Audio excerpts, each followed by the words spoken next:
Hello, gazers. It's Dr. Lee here. And I'm Dave from The Problematic Gaze. Before you listen to this podcast, we just wanted to let you know about our socials. We are at Podcast Gaze on Instagram and at Problematic Gaze on TikTok. Give us a follow where you'll find content relating to our chosen topic contained in this podcast. And don't forget to follow us and do leave us a review. They really help to spread the word of The Problematic Gaze. And please email us at theproblematicgaze@gmail.com if you have any thoughts on the podcast or you want to suggest future topics. In the meantime, we hope you enjoy the show. It's Christmas. Happy Christmas. Ho, ho, ho. Oh, happy Christmas, dear Dr. Lee Arnott, my trusty friend. Happy Christmas, Dave Moor, my good trusty friend also. And Merry Christmas to all our gazers out there. So you may be listening to this on Christmas morning. I mean, I doubt it. You might have better things to do. But if you are, if you're listening to The Problematic Gaze as you're opening your presents and raising a glass, toasting all your friends and family all around the fire, Merry Christmas. Merry Christmas. And even if you're just on your own, enjoying not doing the whole Christmas malarkey, then a very happy day to you as well. I was just about to say, we're actually recording this on the 22nd of December, so that you, dear listener, can have this in your festive box or your festive sack on Christmas Day. And obviously the fifth floor of PG Towers will be working around the clock to ensure that this episode drops about the same time as Mary gave birth to Jesus, I believe. That's correct. Now, our sound quality may be dipping a little because obviously we've given all our little fairies and elves the Christmas day off. So yes. I'm actually not at PG Towers at the moment. I'm sat in my mother and father's box room up in the north of England, sat on a Minnie Mouse duvet. It's not mine, I hasten to add. It's my little niece's. You pretend that's not your bedroom as it was when you left home at 17 or 18, and they haven't kept it like some... No, let's not say that. I'm so sorry, I've had a glass of wine. It's just kicking in. It's literally just kicked in. I've drunk through it and I'm out the other side and I'm on my tea before 10 rule, but I can't guarantee that I'm not going to go back onto the wine after recording, but I'm trying to maintain some semblance of professionalism this end. Well done, you. I've just come back from the north, literally this afternoon, from my little sojourn up to Morpeth in Northumberland. Hello, Morpeth. Marissa, I can see what you're doing right now. And I had a new experience that I've not heard of before, which I thought I'd like to share. So we went out with some school friends on the Friday night. We were just early on, met at 5:30. We're all of a certain age. And one of them said, well, it's Black Eye Friday, so we've got to be careful. I was like, what? And she went, it's Black Eye Friday, we've got to be careful. And someone else said, yeah, it's Black Eye Friday. So apparently Black Eye Friday is now a thing in my hometown, where the last Friday before Christmas, when all the builders, the carpenters, the people who work on basically the working class lads get their pay packet before Christmas, go out in order to get drunk and then fight. It's like, this is unbelievable. And my friend Marissa, her son, who's 18, was coming to pick us up just past his driving test, bless him. He texted his mum and said, careful, mum, it's Black Eye Friday. Make sure you're standing somewhere where it's safe. And I was like, what is happening? This is really weird. And apparently it's a thing in my hometown. My mother's never heard of it. I'd never heard of it, but now it's a thing. And I was like, wow. Oh, I don't want to get too heavy because it's Christmas. Hello.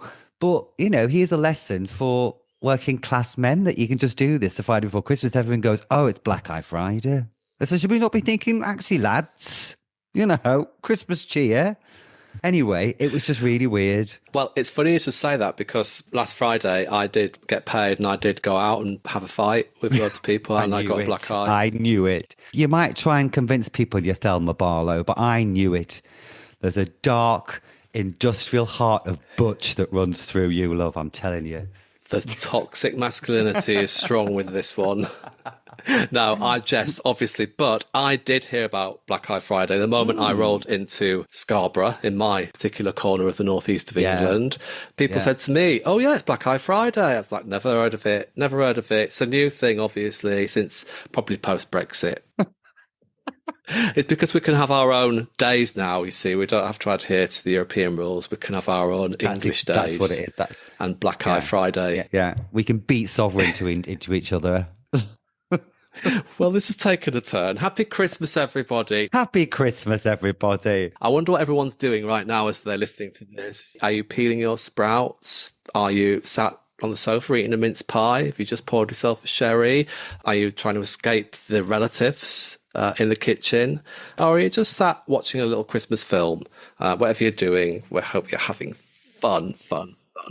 Or you just avoiding it completely. So yes, please include that little column too. But whatever, yes, fun, please. What are you going to be doing?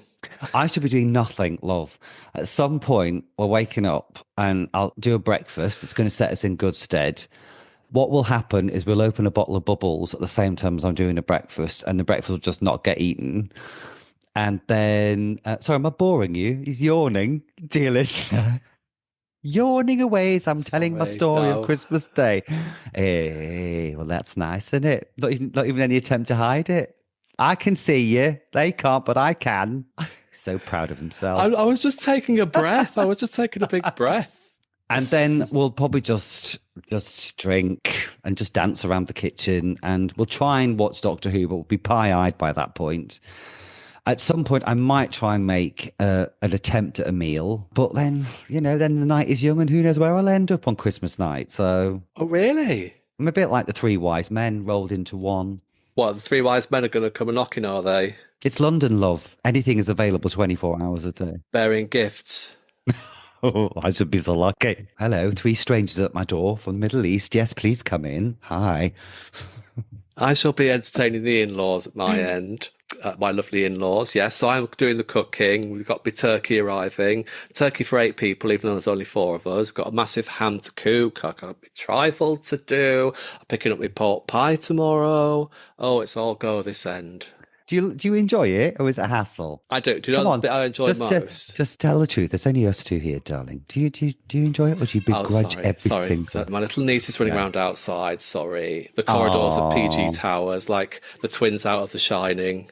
Yes.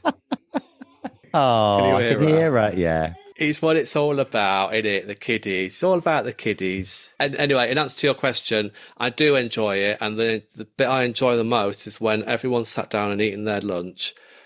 You can just say, right, I'm done now. And then you can just go and sit on the couch for the rest of the day, stuff yourself with chocolates, watch crap on telly while everyone else does the washing up. That's my favourite part of it. And have your Christmas cake with Baileys poured on it. Yes. Christmas cake with Baileys. Dirty.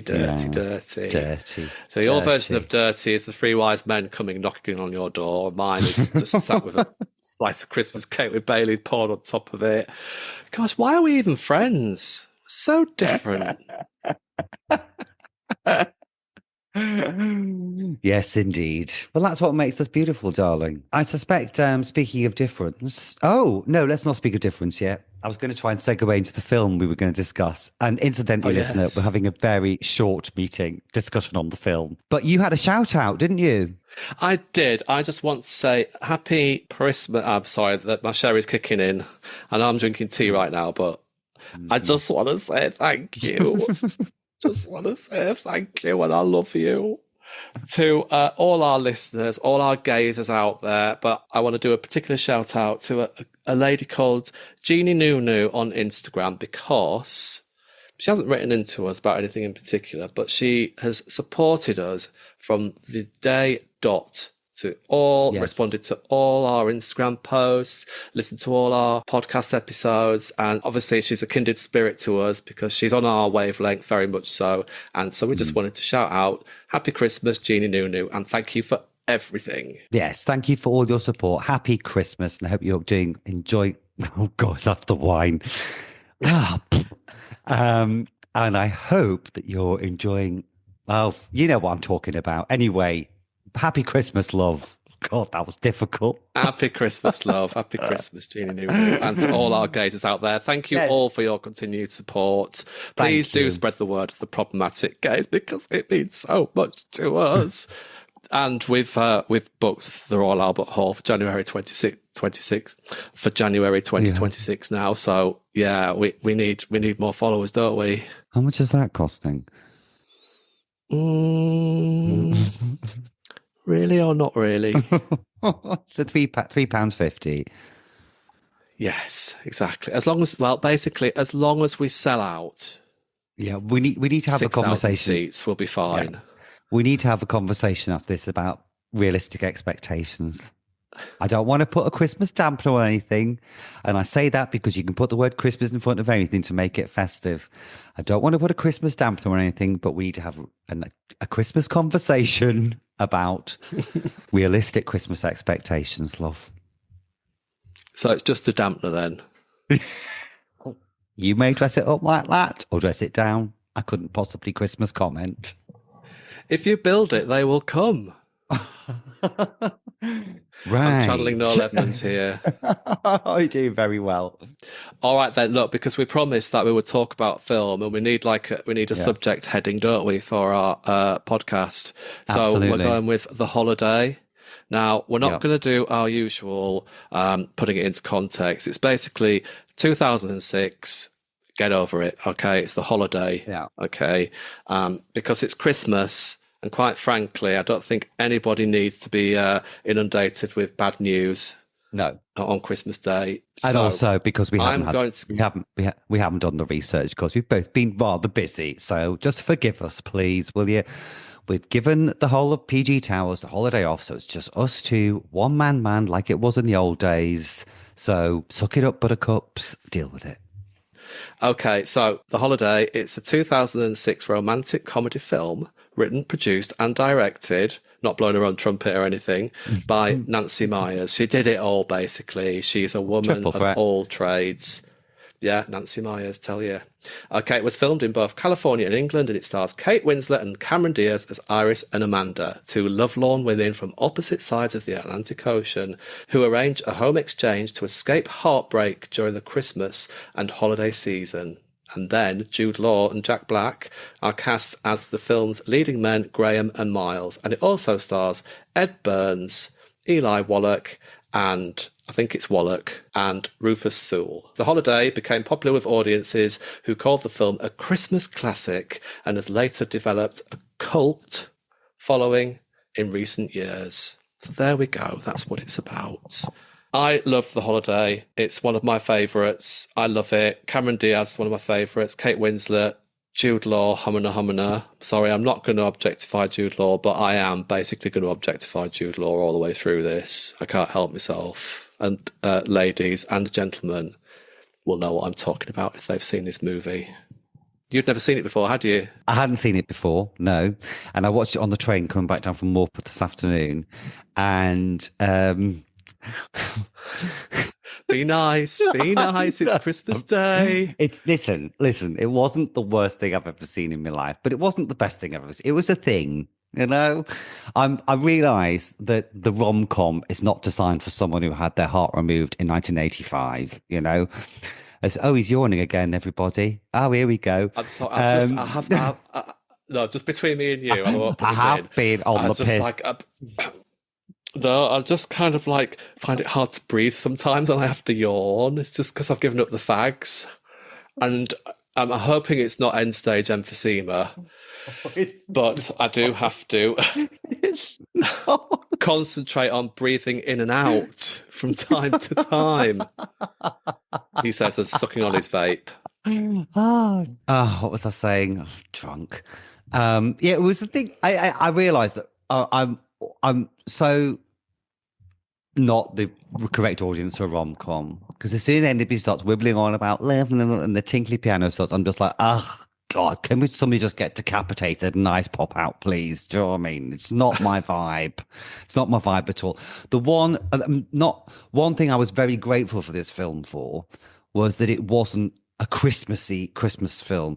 David, I think if you had given me something like Elf Goes to Christmas Land with Santa and the Mary and Jesus, that friendship would have been over. That would have been it. So I was grateful this wasn't a particularly Christmassy Christmas film. It was all right. It was too long. Oh my God. It's a rom-com. It's 2 hours and a quarter.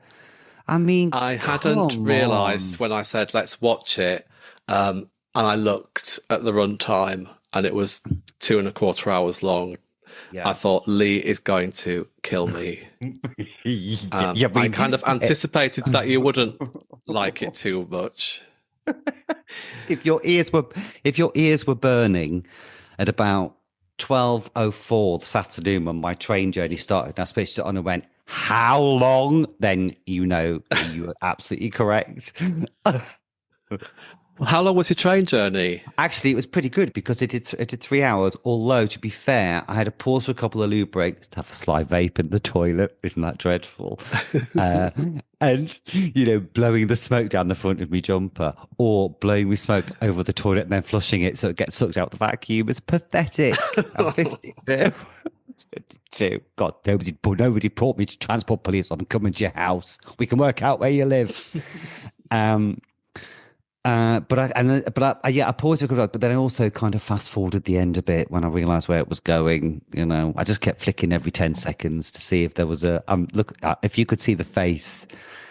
It's not your Madonna's fallen off the stage face. It's wow. I could have just said to you, I can't do it. I'm on a train. I can't. I'm sorry. I'm travelling.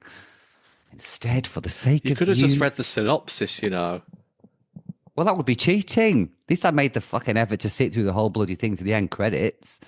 Is that what you do every week? Just read the synopsis? No, I don't. I'm a professional. I don't flick forward every 10 seconds in the vain hope that I'm going to start enjoying it or the plot is going to advance. I sit down and dedicate myself wholeheartedly to whatever we're going to watch. Like you did Kenneth Williams last week. Yeah, apart from that. All right, then. So the subject of this film was, well, I don't know. Let's not bog ourselves down with that because it's Christmas. No, it's Christmas. It was frothy. Get down. Yeah. It was Let's fun. get down to the nitty gritty. Are you talking about Jude Law again? Yeah. I knew it. He is angelic looking in this film. I think Jude Law and Cameron Diaz are, well, because the film it's kind of a little bit of in-jokey about Hollywood, isn't it? And about leading ladies and leading men and everything. And at one point, the old guy who Kate Winslet befriends says, "You're the supporting lady in your story. You need to be the leading lady." And he's a screenwriter, isn't he, from old Hollywood, etc. And I just felt in this movie that Cameron Diaz and Jude Law were, old classic Hollywood for the modern age. It was very much, she's the ditzy blonde and he's the handsome matinee idol kind of thing. And then they fall in love. It's a comedy of errors and etc. It did remind me of old Hollywood in a way. If this movie was shot in black and white, you would say the same. To be honest, I know I'm not going to slag anybody's performance off, but for me, the standout was Kate Winslet, who was just fantastic. And who, incidentally, is going to be on that Jax documentary I recorded. Is she? Yeah. Oh, yes, we forgot to ask you about that, didn't we? Yeah. Okay, so Lee, a couple of episodes ago, we talked about the film crew was coming to your house and you were going to be recorded for a Blake 7 DVD special features documentary. So, go. Yeah, it was really nice. It was really lovely. A couple of hours just reminiscing. Got a bit emotional at some points.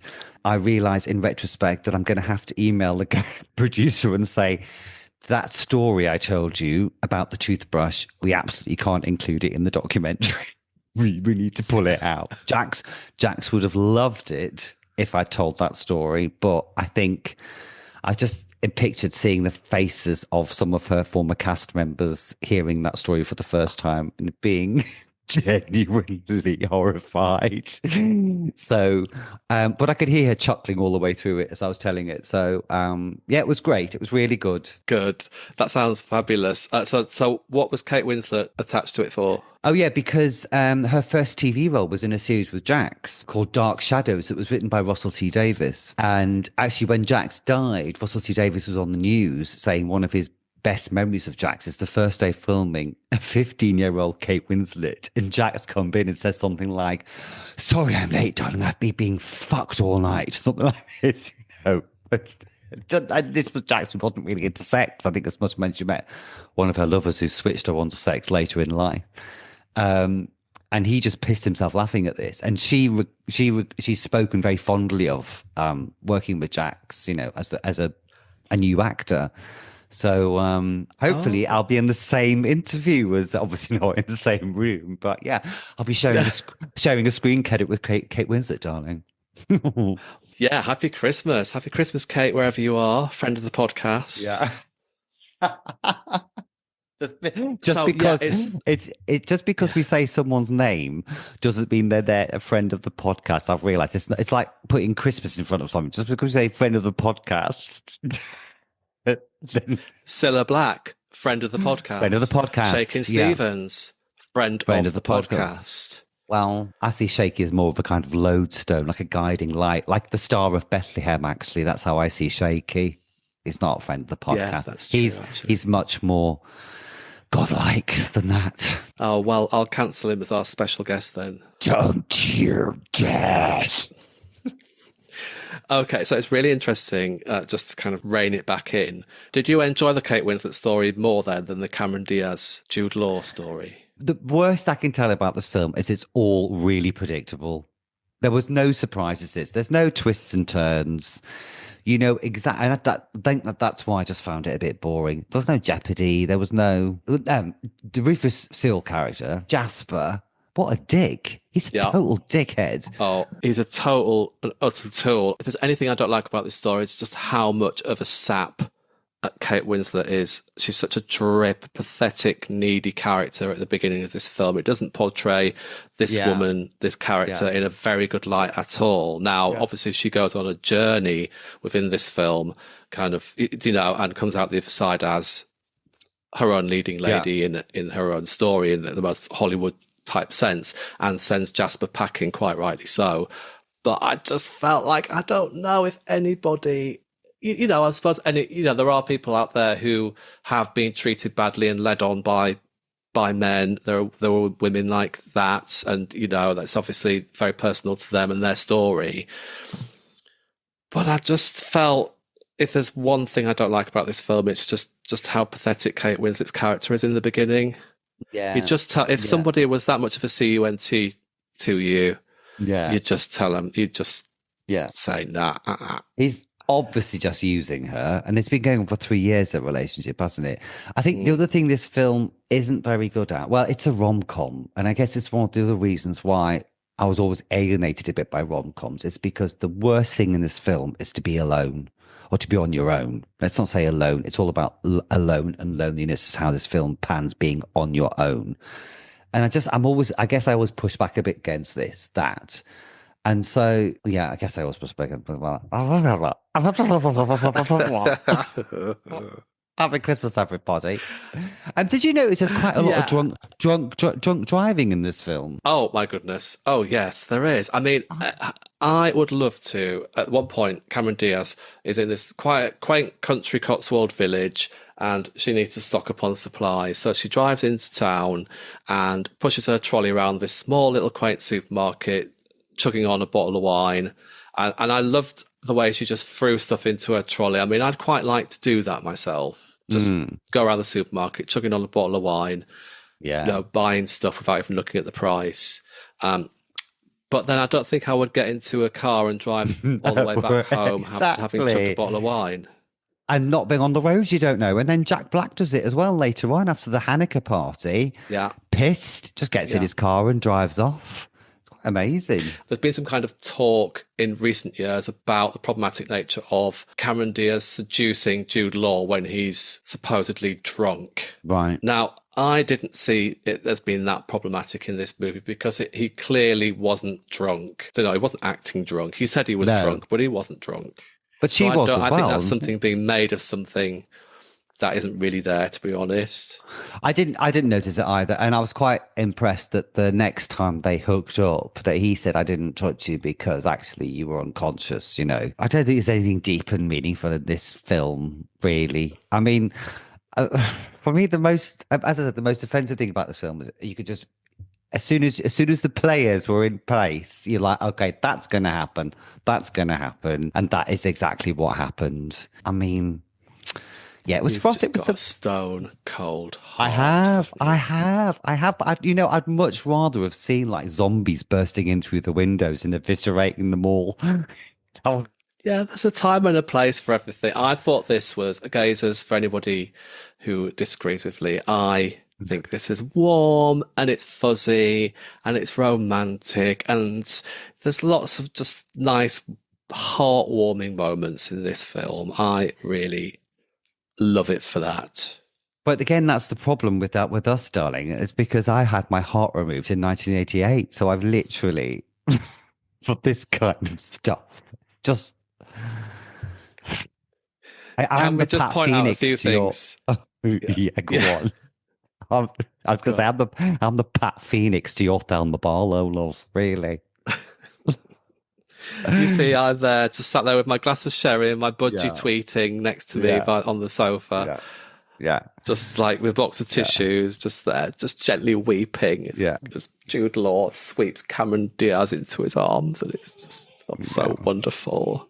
Now, there are a few things that I want to talk to you about. So I'm going to throw a few things to you, and you can comment on them, okay? Fine. So the concept of a house swap website, is that a serial killer alert to you? I just thought it was very much a product of its time. That was 2006 technology. And also, you clearly had to be a certain wage level in order to put your house on the house swap.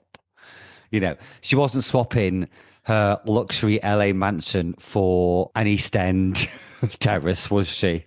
You know, yeah. Do you know what I mean? They hadn't even talked to each other on the phone before they did this house swap. And all Cameron Diaz saw was one picture of a country idyllic cottage before they decided to hand over the keys. Just the one.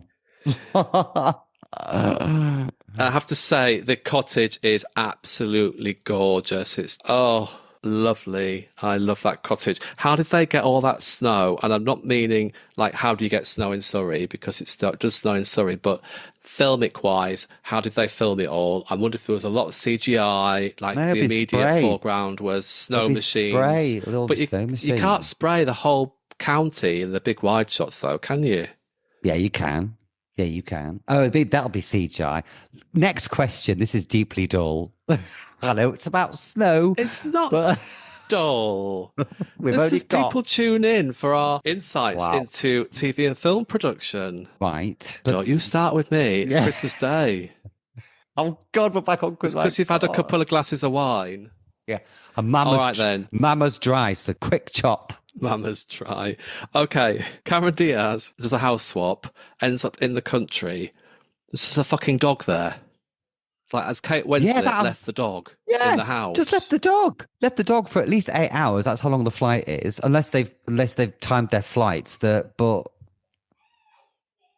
Krypton factor, darling. No, it's not. It's just Hollywood. So when Cameron Diaz was drunk singing to the Killers, I immediately thought of you, and I immediately thought of you drunk singing. But I thought you would be more Scylla than Killer. Oh. We've worked on that, haven't you? You're so proud. I've really worked on that. 1 second, round of applause. Well done. More Scylla, not killer. Yeah, you're absolutely right. You're absolutely right. What do you do when your love breaks up? Do you fall apart? Like a buttercup. Okay, there was one moment where Jude Law went to the loo. This is a really important thing to consider here now on the problematic gaze. Mm-hmm. He went to the loo, and the timing of him going to the loo, flushing the toilet and emerging from the toilet meant that he can't have washed his hands, which I've just thought was very disconcerting. He's a bloke, isn't he?